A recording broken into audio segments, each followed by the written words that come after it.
Hoy vamos a hablar de una sustancia que ha definido el mundo moderno como ninguna otra. Nos metemos de lleno en el siglo del petróleo. Y es que, a ver, seamos claros, esto no va solo de gasolina, para nada. Estamos hablando del asfalto que pisamos cada día, del plástico, que está en casi todo lo que usamos. Piensa en un cepillo de dientes, o incluso en componentes de un satélite. Es literalmente el arquitecto invisible de nuestra civilización. Y justo eso, ese papel de arquitecto invisible es lo que vamos a explorar. Porque, ¿cómo es posible que algo tan fundamental pase casi desapercibido en nuestro día a día? Esa es la gran pregunta, ¿verdad? ¿Cómo una sustancia orgánica que tiene millones de años acaba, de repente, gobernando el destino de naciones enteras? Es un viaje alucinante que nos va a llevar desde el fondo de océanos prehistóricos hasta las salas de juntas y sí, también a los campos de batalla del siglo XX. Vale, pues vamos al lío. Para entender todo esto, tenemos que empezar por el principio. Pero por el principio de verdad, ¿eh? Un principio que se remonta a mucho antes de que los humanos anduviéramos por aquí. A ver, esta es la típica pregunta que sale siempre. Lo hemos visto en 1000 películas, ¿no? Que si el petróleo viene de los dinosaurios. Pero, ¿es verdad? Pues mira, la respuesta corta es un no rotundo. Y la historia de verdad es, creedme, muchísimo más fascinante. No, el petróleo no son dinosaurios licuados. Su origen es muchísimo más antiguo y, si lo piensas, bastante más humilde. Todo viene de la vida microscópica que llenaba los océanos de la Tierra hace eones. Fijaos en este proceso, que es una auténtica locura geológica. Dura 100 millones de años. Todo arranca con seres minúsculos, fitoplancton y algas, en océanos antiquísimos. Cuando mueren, se van al fondo y quedan sepultados bajo toneladas de sedimento.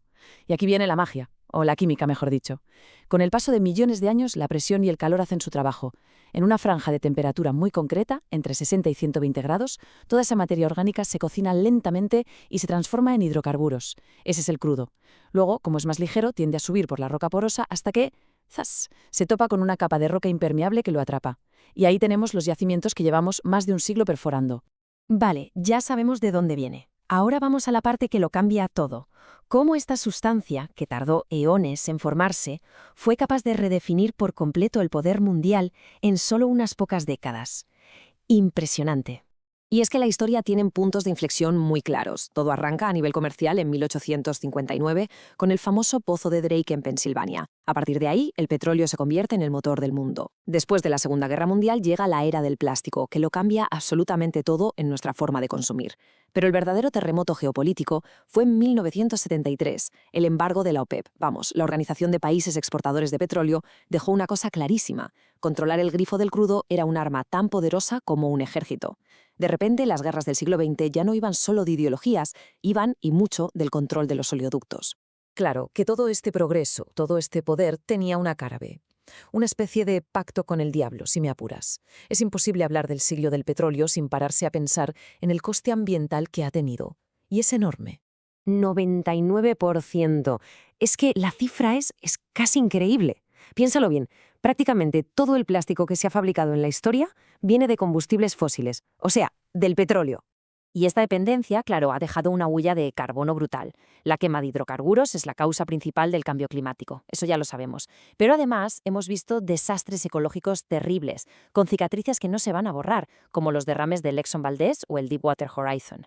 Y por si fuera poco, toda esa dependencia del plástico, como decíamos, está literalmente inundando nuestros océanos de microplásticos.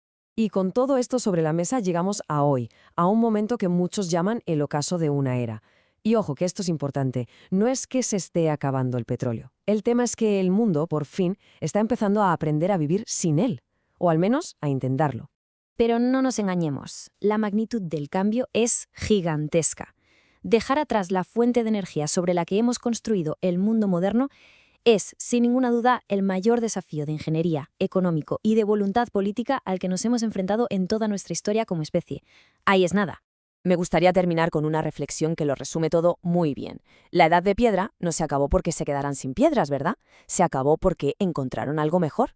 Pues con esto pasa lo mismo. El futuro de la energía no lo va a decidir la escasez de petróleo, sino la innovación.